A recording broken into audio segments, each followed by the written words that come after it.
Hey everybody, it's been a very long time since I've made a YouTube video. I believe the last video I made was nearly a year ago. I was talking about my EverQuest brain pain, the squishy feeling I was getting in my brain, which I think I had to do with ocular strain. That actually has gone away.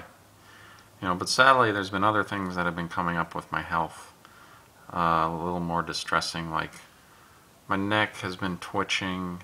I feel like something crawling under my neck constantly on the computer. And I've gotten, I think what it's called is cubital tunnel syndrome from sitting at the computer for so long. My ulnar nerve in my right elbow is aggravated and trapped, degraded, or whatever. I'm sure it's facilitated by what the Cipro damage that was done to my body, and possibly the Lyme disease. I'm sorry for not making a video for so long. For anybody that was wondering about me, I mean, I don't know if anybody even. I got some messages on Facebook that people had watched my videos, and it helped them when they were. Sorry about the light here. Yeah, it had helped them. It had helped them when they were, going through the toughest Cipro stuff, and I'm glad that these videos had helped them. I feel like my condition has gotten worse physically, unfortunately, but mentally, I think I was improving. Lately, the same, when the physical pain starts to get worse, the same mental demons come back. Or start knocking at the door and stuff, and I start going down the frame that I was originally going in the first season of videos. The walk in the park, if you know what I'm talking about. I start going down that frame of thought. What have I been doing the last 9 months? Not much, really. Still just been staying at home. I got heavily into EverQuest. And I think, just playing so much EverQuest is helped aggravate my ulnar nerve. And currently I can't really play that much because once it gets aggravated, I start getting stinging pain in my hand. And it's hard to use the mouse when that happens, or type, or anything like that. I started doing a Twitch channel. I started streaming on Twitch. I don't really talk about fluoroquinolones too much, but I do every once in a while go on a rant about the pharmaceutical industry and how they're criminals. I have gone on a few of those rants. And I was actually making a few bucks with donations, streaming a video game called EverQuest. Well, I already talked about it, but streaming EverQuest, and but it's not enough to cover the internet connection that I need to stream it, so I'll probably have to kill that connection. Financially, I pretty much am completely dirt broke now. I had a bunch of insurance money coming in, that ended, and then I just didn't spend my money. I didn't spend that, I didn't save any of that money. I won and lost all that money playing poker, and I pretty much have no money now. I mean, after I literally, I just have no money at the end of the month, at the beginning of the month after I pay all my bills. So I'll probably have to just kill my internet connection and find another way to get internet. Yeah, I mean, I got heavy into EverQuest, and it helped me cope some. I had a few friends, met a few friends on EverQuest, and there was one guy who was really nice, was going to help me out, even offered to rent me a house up in Ohio, for really cheap, because he knew the situation that I was in.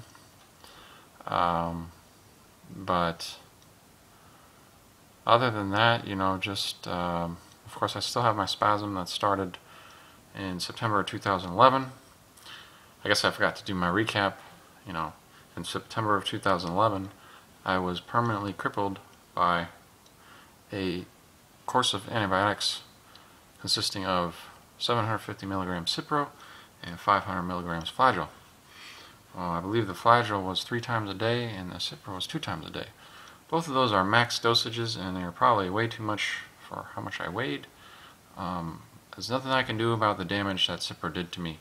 The permanent spasm and the probable deterioration of the connective tissue, or the boundaries of the connective tissue, which is probably that and the Lyme disease is probably helping to seemingly degrade my body. I've cut out gluten, I've cut out dairy. I don't eat gluten, I don't eat dairy, I don't eat a lot of sugar. But these things don't really seem to help too much with what's going on with my body.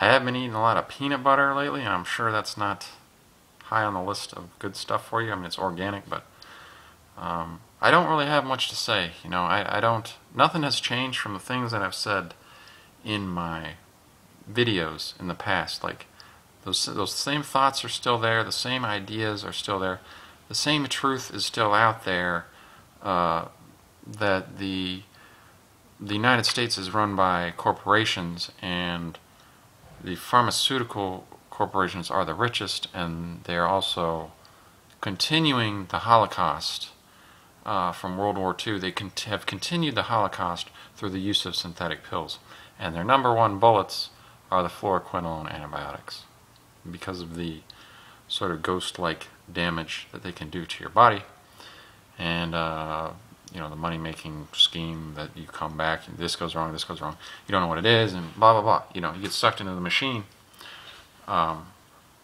Those things are still true, and I will hold to them to the day I die, that even though my death certificate may say something else, my premature death was a result of Cipro. Okay? Because once I get to a certain pain threshold, hopefully I'm not going to just sit there and suffer. Hopefully I'll summon up the courage to just exit this plane, but hopefully I've saved some people from taking Cipro, or Levaquin or Avelox, So I don't really know what else to say. Of course, I don't have a normal life. I don't have a girlfriend, I don't have a dog, I don't really have much family around here, I don't really have any friends, except for online friends. I have an internet wife, she was also been foxed. So we talk, and that's probably the person that I'm the closest to, because my family my mother and my sister don't comprehend, and probably never will, the actual devastation that the Cipro did to my life and the deterioration that it's done to my health. I mean, you don't get all these things happening to you before you turn 40 without some kind of interference, all this kind of nerve stuff, permanent spasms, weakness, and digestive issues, and those types of things. So I hope everybody out here, and I'm sorry for all the people that are still suffering out there from Cipro, and their forecast might not look that good. I don't know what to tell you. I may be headed down that road in a few years. So I don't know what else to tell you. Well, the AC just cut on, so it's really loud.